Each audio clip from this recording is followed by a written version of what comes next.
नमस्कार, मैं सुष्मिता मिश्रा। आप देखना शुरू कर चुके हैं 4 PM यूपी। इन दिनों वोट चोरी और वंदे मातरम को लेकर सियासी पारा हाई चल रहा है। सड़क से लेकर संसद तक इसकी गूंज है। सदन में इन मुद्दों पर जमकर चर्चा हो रही है। वहीं इसी बीच सदन में बीते रोज कुछ ऐसा हुआ जिसकी किसी ने कल्पना भी नहीं की थी।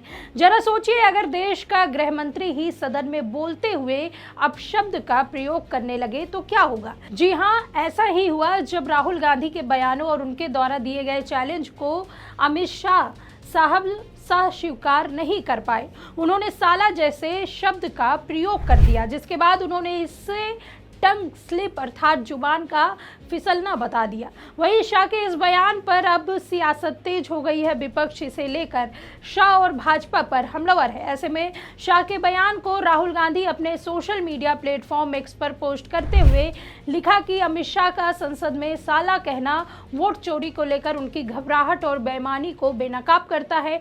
वहीं राहुल गांधी ने जो वीडियो शेयर किया, पहले आप वो देखिए। चुनाव आयोग ने तो निर्णय कर दिया, मगर मैं भी साहब थोड़ा ज्यादा सोचता हूं। तो मैंने सोचा साला ये चुनाव आयोग कहता है कुछ नहीं हो रहा है, कुछ नहीं हो रहा है, तो ये लोग आरोप क्यों लगाए। तो सुना आपने शाह साहब की जुबान कैसे फिसल रही है। वहीं सदन में शाह के इस बयान के सामने आने के बाद राहुल गांधी ने कहा था कि महोदय यह असंसदीय शब्द है। साथ ही गौरव गोगोई ने कहा, क्या आप बाजार में बात कर रहे हैं। जिसके बाद अमित शाह ने अपनी सफाई में कहा, मान्यवर अगर मैंने कोई गलत शब्द बोला है तो आप उनको संसदीय कार्रवाई से निकाल दीजिए। फिर क्या बिरला जी, जिनके चेहरे पर हमेशा बीजेपी के लिए एक हल्की सी मुस्कान छाई रहती है, उन्होंने इसे अस्वीकार करते हुए अपना सिर हिलाया। चुनाव आयोग का सम्मान और बिरला जी का यह हाल देखकर अमित शाह के पीछे बैठे सत्ताधारी दल के नेता हंसने लगे। आपको बता दें कि बीजेपी नेता संसद में होने वाले बहसों में हर साल 4 चांद लगा ही देते हैं। पिछली बार रमेश भिदोड़ी ने यह कर्तव्य कर दिखाया था। इस बार चूंकि वो नहीं है, इसलिए अमित शाह जी ने उनकी कमी पूरी कर दी। हालांकि इस बयान से उनकी जमकर आलोचना भी हो रही है। वहीं शाह के इस बयान पर आज राहुल गांधी ने दावा किया कि लोकसभा में अपनी बहस रखते हुए गृह मंत्री अमित शाह बहुत नर्वस नजर आ रहे थे और उन्होंने जो बहस में चुनौती दी थी उसका भी जवाब नहीं दिया। उन्होंने कहा कि यह पूरे देश ने देखा है कि अमित शाह मानसिक रूप से बहुत दबाव में हैं। राहुल गांधी ने संसद परिसर में कहा, अमित शाह जी कल संसद में बड़े नर्वस थे, उनके हाथ कांप रहे थे, उन्होंने गलत भाषा का इस्तेमाल किया। क्या कुछ कहा, आप इस वीडियो में देखिए। गलत लैंग्वेज यूज कर दी, हाथ कांप रहे थे, आपने ये तो सब देखा होगा। कल अमित शाह जी ने गलत लैंग्वेज यूज की, लेकिन जिस तरह से उन्होंने कहा मेंटली बहुत प्रेशर में है, दबाव में है, वो देखा कल पार्लियामेंट में, पूरे देश ने देखा। आप उस पर और जो मैंने बातें बोली हैं उसके बारे में उन्होंने कोई मतलब बात तो नहीं बोली, प्रूफ नहीं दिया। हमने पब्लिकली प्रेस कॉन्फ्रेंसेस में कहा है, मैंने डायरेक्टली चैलेंज किया उनको कि आ जाइए मैदान में, आ जाइए पार्लियामेंट में डिस्कस करते हैं, मेरे प्रेस कॉन्फ्रेंसेस को डिस्कस करते हैं। कोई जवाब नहीं मिला।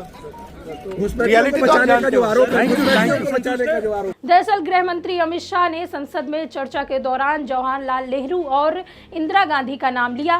साथ ही उन्होंने कहा कि विपक्ष ने चुनाव सुधार की जगह SIR प्रक्रिया पर ही चर्चा की है। अमित शाह ने कांग्रेस पार्टी पर आरोप लगाया कि उसने झूठ फैलाया है और देश की जनता को गुमराह करने का प्रयास किया है। अमित शाह के भाषण के दौरान कांग्रेस के सांसदों ने सदन का बायकॉट किया। संसद के बाहर पत्रकार से बात करते हुए राहुल गांधी ने अमित शाह के भाषण को डिफेंसिव बताया। राहुल गांधी ने संसद के बाहर कहा, गृह मंत्री का जवाब पूरी तरह डिफेंसिव था, हमने जो पॉइंट्स रखे उनका जवाब नहीं दिया गया। एक उदाहरण लेकर बोल रहे हैं, यह पूरी तरह से डिफेंसिव रिस्पॉन्स था। लोकसभा में नेता प्रतिपक्ष और कांग्रेस सांसद राहुल गांधी ने चुनाव सुधार पर चर्चा के दौरान चुनाव आयोग और केंद्र सरकार पर वोट चोरी का आरोप लगाया था।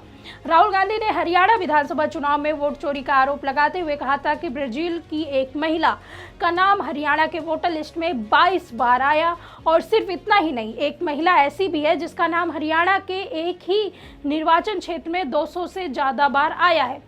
यह बिल्कुल साफ है और मैंने बिना किसी शक के यह साबित किया है कि हरियाणा में चुनाव चोरी हुआ था और ये वोट चोरी भारत के चुनाव आयोग ने सुनिश्चित की थी। उन्होंने कहा कि चुनाव आयोग ने उनकी ओर से उठाए गए सवालों का जवाब नहीं दिया। राहुल गांधी ने बिहार में हुए SIR का जिक्र करते हुए कहा कि ऐसा क्यों है कि बिहार में SIR के बाद भी बिहार के वोटर लिस्ट में 1.2 लाख डुप्लीकेट फोटोज मौजूद हैं। अगर आपने वोटर लिस्ट साफ कर दी है तो बिहार में 1.2 लाख डुप्लीकेट फोटोज क्यों है? अपने संबोधन के आखिरी में राहुल गांधी ने कहा, सबसे बड़ा एंटी नेशनल काम जो आप कर सकते हैं वह है वोट चोरी। वोट चोरी से बड़ा कोई एंटी नेशनल काम नहीं है, क्योंकि जब आप वोट को खत्म करते हैं तो आप इस देश के ताने बाने को खत्म कर देते हैं, आप मॉडर्न इंडिया को खत्म कर देते हैं, आप इंडिया के आइडिया को खत्म कर देते हैं। वोट चोरी एक एंटी नेशनल काम है। जो लोग सदन में दूसरी तरफ है वो एंटी नेशनल काम कर रहे हैं। अब शाह ने राहुल के चैलेंज वाली बात सुनकर बौखलाहट दिखाई दी और नेहरू जी को लेकर अपनी बात एक बार फिर बीच में घसीट दी। इससे एक बात तो साफ है कि भाजपा राहुल गांधी से पूरी तरह से बौखलाई हुई है। वहीं राहुल गांधी को बीच में लेकर शाह ने अपनी ही पैरों पर कुल्हाड़ी मार ली है और विपक्ष को एक बार फिर मौका दे दिया है। इसी कड़ी में शिवसेना की सांसद प्रियंका चतुर्वेदी ने सदन में केंद्रीय मंत्री अमित शाह के भाषण पर कड़ा प्रहार किया है। उन्होंने कहा है कि चुनाव सुधारों पर हुई चर्चा के दौरान मुद्दे से भटकाते हुए कांग्रेस और नेहरू परिवार को बार बार घसीटना उचित नहीं है। चतुर्वेदी ने इसे सरकार की नाराजगी और अहंकार का संकेत बताया। प्रियंका चतुर्वेदी के बयान से स्पष्ट है कि विपक्ष चुनाव सुधारों पर सतर्क चर्चा की मांग कर रहा है, जबकि सरकार पर इस मुद्दे को नेहरू गांधी परिवार तक सीमित कर मुद्दे से भटकाने के आरोप लग रहे हैं। आने वाले दिनों में यह बहस और तेज होने की संभावना है। चतुर्वेदी ने आरोप लगाया कि गृह मंत्री ने जवाहरलाल नेहरू से लेकर सोनिया गांधी तक पूरे परिवार पर टिप्पणी करने में ज्यादा समय लगाया, जबकि चुनाव सुधार जैसे महत्वपूर्ण मुद्दे पर गंभीर और संतुलित चर्चा की उपेक्षा थी। उन्होंने कहा कि संसदीय परंपरा यह मांग करती है कि जब देश के लोकतांत्रिक ढांचे से जुड़े सुधारों पर बात हो रही हो तो व्यक्तिगत प्रहार से बचना चाहिए। सांसद ने कहा कि चुनाव सुधार देश के भविष्य और लोकतंत्र की मजबूती से जुड़े हैं। देश यह जानना चाहता है कि सरकार पारदर्शी चुनाव प्रक्रिया के लिए क्या ठोस कदम उठाएगी, लेकिन जवाब देने के बजाय विपक्ष को कोसकर माहौल बिगाड़ा गया। उन्होंने यह भी कहा कि लोकतंत्र की मजबूती विपक्ष को कमजोर करने से नहीं बल्कि संवाद और जवाबदेही से होती है। हालांकि सदन में मचे इस सियासी संग्राम की गूंज अब सड़कों पर भी दिखाई दे रही है और लोगों के बीच शाह और भाजपा की जमकर आलोचना हो रही है, क्योंकि भाजपा सरकार देश में चल रहे बड़े बड़े अहम मुद्दे से देश और जनता को गुमराह कर रही है और वंदे मातरम, हिंदू मुसलमान जैसे मुद्दे पर अपनी राजनीतिक रोटियां सेक रही है। खैर, इस बारे में आपका क्या सोचना है हमें कमेंट सेक्शन में जरूर बताइए। अगर आपको वीडियो पसंद आई हो तो वीडियो को लाइक करें, हमारे चैनल को सब्सक्राइब करना बिल्कुल ना भूलिए। मिलते हैं आपसे अगली वीडियो में, तब तक के लिए नमस्कार।